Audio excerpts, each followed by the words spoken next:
सभा लगाए और उस सभा में पूरा बिहार के लोगों को बुलाए और बुलाने के बाद उसमें 1 से 1.5 करोड़ लोगों ने इकट्ठा हुआ और उस दिन जनसुराज पार्टी बना।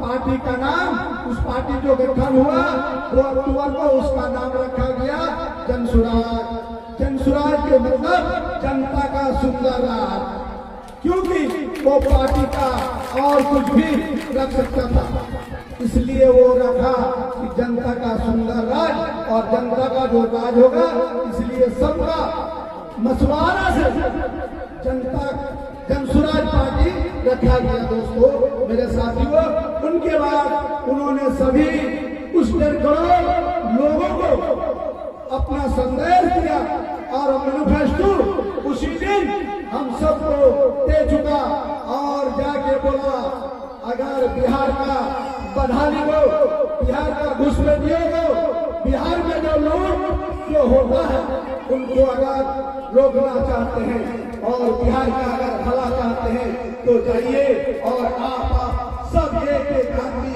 जाके हर गांव में, हर मोहल्ला में, हर गली में जाके आप लोग फिर जाइए और मेरा संदेश जाके एक आदमी का सामने रखने का काम कीजिए। दोस्तों, संदेश क्या है मैनिफेस्टो में एक नंबर सुन लीजिए।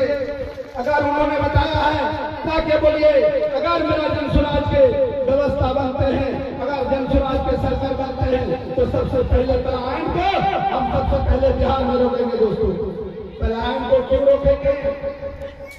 पलायन को इसलिए रोकेंगे, हमारे नौजवान, हमारे बुजुर्ग, हमारे चाचा सब लोग जाके दूसरा राज्य में जाके सब काम करते हैं और मजदूरी का काम करते हैं। दोस्तों, क्यों?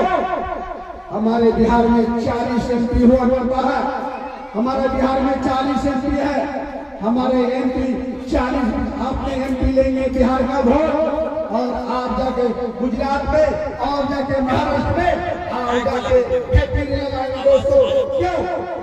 हम आपको वोट देके प्रधानमंत्री बनाएंगे, क्यों? मेरा बिहार में फैक्ट्री नहीं है। अगर मेरा बिहार में फैक्ट्री लगता तो आज हमारे भाई को, हमारे चाचा को जाके दूसरा राज्य में 10 से 15 हजार का नौकरी नहीं करना पड़ता। दोस्तों, इसीलिए किसान किशोर जी का सोच को मैं सलाम करता हूँ और किसान किशोर जी को कहना चाहूंगा कि आप लगे रहिए आपके साथ। हम लोग प्रशांत जी ने बताया, अगर जनसुराज की सरकार बने तो सबसे पहले पलायन को रोकेंगे और उस जो बाहर में दूसरा राज्य में रहते हैं उनको 10 से 15 हजार का नौकरी का यही मिलेंगे, आपको बाहर जाने का जरूरत नहीं है। दोस्तों, दूसरा मैनिफेस्टो में उनको आप लोग भी पढ़िए, हम लोग को जो बताया गया बोलने के लिए वही आप लोगों के सामने रखते हैं। आज हमारे बुजुर्ग चाचा चाचियों को 60 साल पार हो गए, उनको जैसे हम लोग फकीर का भीख मांगते हैं दरवाजा में सरकार के पास, उस तरह हमें वृद्धा पेंशन 400 रुपया दे रहा है। दोस्तों, क्योंकि 410 भी नहीं, कब से 30 और 40 साल से हमें 400 रुपया का भीख मिल रहा है।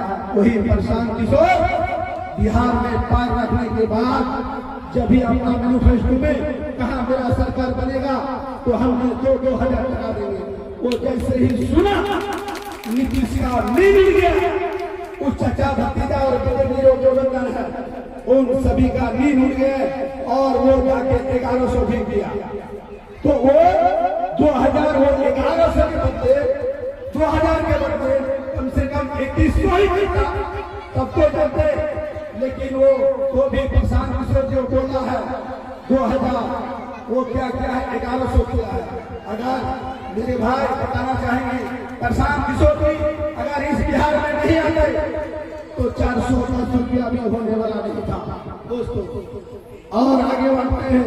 प्रशांत किशोर जी का मैनिफेस्टो में, जनसुराज के मैनिफेस्टो में लिखा हुआ है इस पर, अगर मेरा जनसुराज के सरकार बनेंगे, स्कूल का हालत बहुत ही बुरा है, पूरा बिहार का आप सभी को पता है, क्योंकि हमारे घर के, आपके घर के सामने थोड़ा सा दूरी ही में सही सबके स्कूल और आंगनबाड़ी है, आप सबको पता है।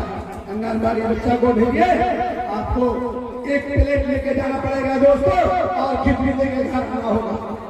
आप जाके स्कूल का हालात देखिए, टीचरों का हालात देखिए, उन्होंने क्या करता है, आगे नहीं बढ़ना चाहते, आप लोगों को पता है। तो परेशान नहीं हो रहा है, स्कूल का व्यवस्था बदलने के लिए समय लगेंगे। इसलिए आपके बच्चा अगर पढ़ना चाहते हैं तो वो प्राइवेट अच्छा स्कूल में आप एडमिशन करवाइए, उनका पैसा जनसुराज पे सरकार देंगे। ये पक्का लग रहा है दोस्तों, हम लोग बताने आए हैं। और सबसे बड़ी मुद्दा जो हमारे किसान भाइयों का है, जो आज हम लोग खाद के लिए परेशान हैं, हम लोग मक्के लगाते हैं, हम लोग फसल लगाते हैं, हम लोग सही रेट नहीं मिल रहा दोस्तों। तो उन्होंने हमारे प्रशांत किशोर जी ने मैनिफेस्टो में लिखा है, किसान रोडों के लिए जो बिजनेस करना चाहता है उनके लिए 5 लाख का तो 4% ब्याज में आपको दिया जाएंगे। इसमें 4% से 5% ब्याज नहीं लगेंगे दोस्तों, ये मैनिफेस्टो में है। और आखिर में आप सभी को बताना चाहेंगे दोस्तों, और एक संदेश प्रशांत किशोर जी की तरफ से, उनके बाद 2-4 बात हम अपना रखना चाहेंगे। प्रशांत किशोर जी का मैनिफेस्टो और है, जो अभी हम लोग पारिवारिक लाभ कार्ड जिसको कहते हैं, अभी यहाँ हम लोग पारिवारिक लाभ कार्ड बोलने पर ज्यादा लोग समझते हैं। इस पारिवारिक लाभ कार्ड जो दिया जाता है गाँव-गाँव, घर घर में महिला, मेरा चाची, मेरा दादी सुन लीजिए, अगर आप लोग पारिवारिक लाभ नहीं लिए हैं तो 4 से 5 दिन बचा हुआ है। अगर नहीं लिए हैं तो सामने कैंप लगा हुआ है, अभी भी आप ले सकते हैं, क्योंकि उस पारिवारिक कार्ड जो है आपके पास अगर रहा, अगर जनसुराज के व्यवस्था बनी, अगर सरकार बना, तो आपको एक फैमिली को 20-20 हजार रुपया का लाभ आपको प्रति महीना मिलेंगे भाई, याद रखिए।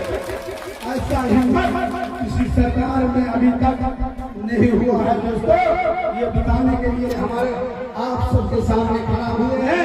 प्रशांत किशोर जी का जो संदेश है हमने आप लोगों के सामने रख दिए हैं।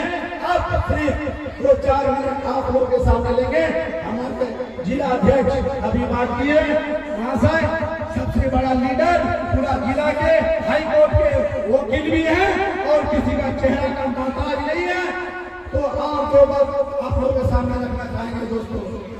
आज जिस विधायक को हम सब मिलकर बनाए हैं, वो आप लोगों के सामने कभी आते हैं, आपका गांव में आते हैं, अगर नहीं आते तो हाथ उठाकर बोलिए और हिलाकर बोलिए।